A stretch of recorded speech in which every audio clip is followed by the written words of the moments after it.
update mula sa investigative? Pending pa yung investigation natin. Nakausap na rin ng ating mga team of investigators yung family. And they were apprised of their rights as well as the remedies na available sa kanila. Binanggit na rin yung availability ng financial assistance if they would be qualified.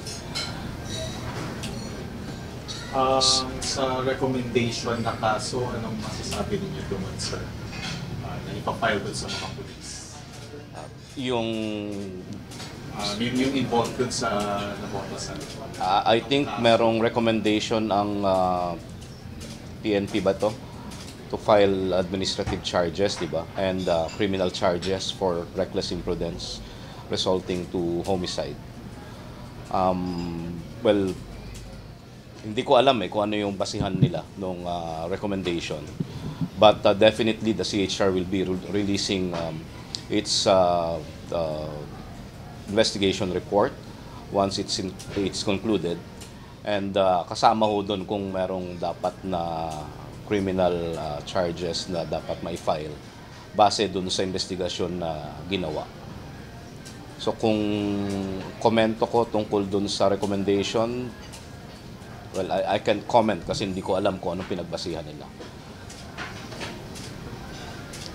Sir, may timeline tayo ng investigation?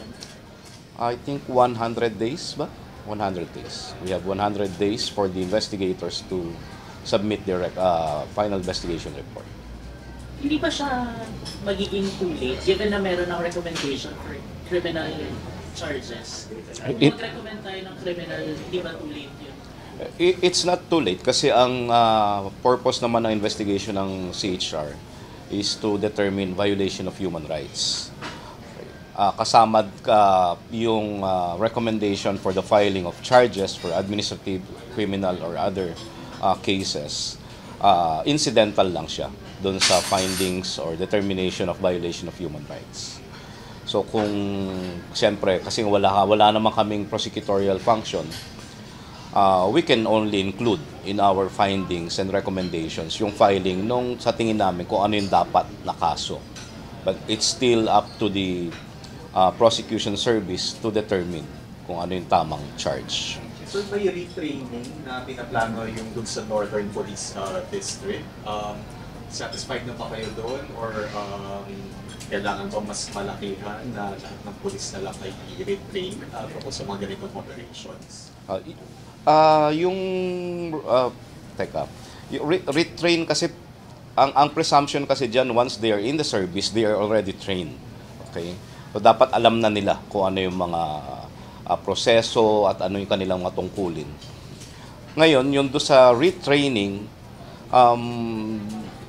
hindi lang dapat sa stasyon na yon. Dapat the entire police force meron. In fact, meron din naman ngayon na existing na training and na binibigay sa kanila on human rights. Siguro mas magandang focus diyan yung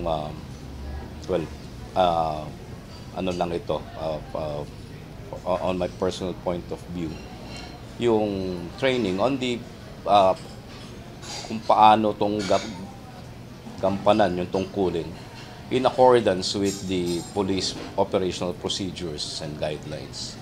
Kasi yun yung magiging human rights based approach na yun yung procedures nila. Kung susundin mo lang ng tama yun, maiiwasan mo yung paglabag sa karapatang pantao. Siguro mas focus dun sa kanila. Bukod pa dun sa human rights education training na binibigay sa kanila. So, hindi mo siya symptomatic of a bigger issue with the PNP kasi we know na this is not the first time that this happened. I mean, in the past administration, ang dami ganitong incidents din po na parang, what would you say about that, sir, as a PNP as an institution, bakit ito nangyayari pa rin siya under this new administration? Ano ang? Sir, parang you agree, sir, parang symptomatic siya of a bigger issue talaga sa PNP, considering na this is not the first time it happened, na laging may lapse sa protocols na sinusunod. Hindi naman natin may tatanggi na nangyayari siya. Nangyayari rin before. Nangyayari pa rin ngayon. Ngayon, kung ito ay sintomas ng malaking problema sa organisasyon, well, hindi ko masasabi pa sa ngayon. Bagamat ito ay manifestasyon na may problema sa mga tauhan ng organisasyon na to. Sir Jairo Modelo po from Rappler. Nabanggit po ni Chief of Police ang nabotas na may lapses dun sa procedure, tapos nabanggit din po ni DILG Chief Abalos, na pag-uusapan nila ng PNP leadership yung pagre-review ng PNP Operating Manual. Lumapit po ba sila sa CHR para kunin po yung suggestion sana or consultation with the CHR? Wala pa po. Wala pa. But we are open. Kung sakaling imbitahan kami, malugod ho kaming sasama at tutugon sa kanila. Sir, balikan ko lang yun doon sa nabanggit niya na yung manual, kung sinusunod siya, okay sana. So does that mean na on the perspective of the CHR, no need to revise the manual?